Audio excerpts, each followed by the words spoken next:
Hi, this is Majnu, and I've been having some trouble with my microphone in the last videos, so I changed now something in the setup, so I hope the sound is better now. Anyway, what I want to show you now is the last game that I played in the club championship last year. I had a very good year this last season. I ended on the second place, and that's the highest that I have ever reached, so I'm very happy about that. And the year before I was third, and the year before that I was seventh, so every year I'm climbing a little bit higher.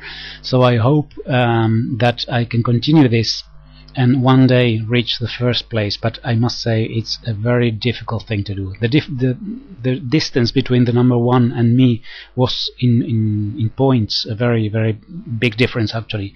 And then number 2, 3, 4, 5 and 6 were players that were very close to each other, so it was a very exciting season. Anyway, in the last round I played in this game. I was playing white and I opened with d4, and what happened in this game is that my opponent tried to attack in a way that, well, actually he didn't have enough material to support his attack, so it backfired completely, and I got a counter attack on his king, and that's how I won the game. And I think the game can be instructive in the sense that before launching crazy attacks and sacrificing pieces, you really must assess the position and have a look at, do I really have the requirements that are needed to start an attack?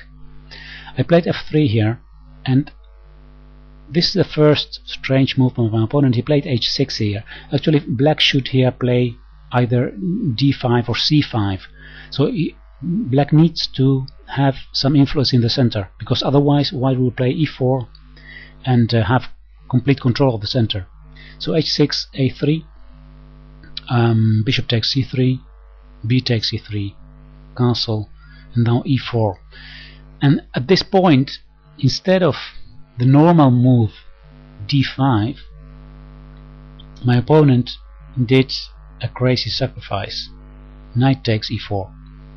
And this idea of this knight sacrifice on e4, sometimes it works, but it doesn't work if you are underdeveloped. And that's what happens here. Black sacrifices a piece and gives a check on h4. So I cannot play g3 now, because then queen takes e4 and he attacks my rook on h1. So I play king to d2, and he picks up the pawn on e4. But at this point we see that black only has his queen developed. There are no other pieces supporting the attack.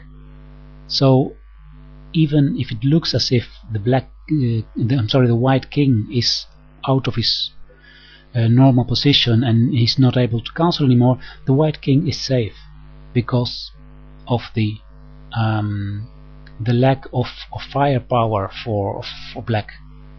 Queen to f3 I played here, and of course he didn't want to trade queens, because if he trades queens then it becomes a very simple game when I have a piece more, and it's just a matter of time. And he played, that's why he played queen to g6. So now I develop my bishop with winning a tempo. Bishop d3, queen g5 check, king to c2. Now my bishop on c1 is attacking the queen.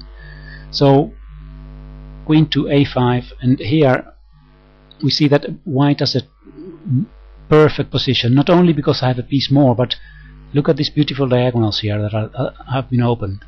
My queen is already ready to join the attack, and what I did here is I started advancing my g-pawn. I played g4 here, so threatening g5 and then ripping open his center, his king defense. Knight to c6, at last developing g5. In this kind of cases it's important to play dynamically, so not to give any time to recover to your opponent. G takes h takes g5, queen h5 now, threatening queen to h7 checkmate. f5, was played by my opponent to close this diagonal. So now I played knight to f3, and now a new piece is getting into the same attack with the same square h7 as a target. At this point it's impossible to save the game. In all variations, white wins here.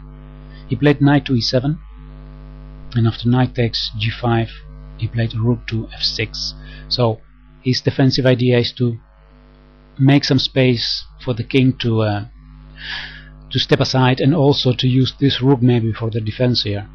But I simply gave a check on e8, and after rook to f8 I picked up this knight. He played queen to a4 check, king to b2. Now he has no more checks. He played b6 here to develop his bishop, but it's actually too late. I played rook to g1, and he resigned. He's going to be checkmated, and there is no way to save that.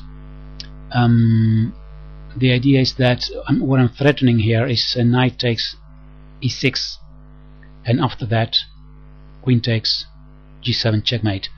And also the defense rook f7 doesn't work. Let me give you an example. If bishop to b7, for example, then knight takes e6, rook to f7 looks at first sight as a good defense, attacking the queen and defending g7. But the thing here is that white takes with the rook on g7 with check, and then it's all over, because after rook takes g7, queen takes g7, checkmate. And if king to h8, then queen to h4 is checkmate. So this is completely over. So let's have a short look at what happened quickly. So we have this Nimzo Indian defense with f3, and black doesn't play the move d5 or c5, but he sacrifices here a piece, and at first sight it looks as if it's a successful sacrifice, but it's absolutely not sufficient. He gives white chances to counterattack, and with white advancing the g-pawn, black doesn't have time to recover. It's like in those boxing matches when one boxer is punching the other boxer and he sees that the other boxer is weak, then what you have to do is keep punching and don't give time for your opponent to relax or to recover. So this is how the attack continued without giving black time to develop his pieces and defend. Alright, I hope you found this an interesting video, and leave your comments on YouTube, and I'll see you next time.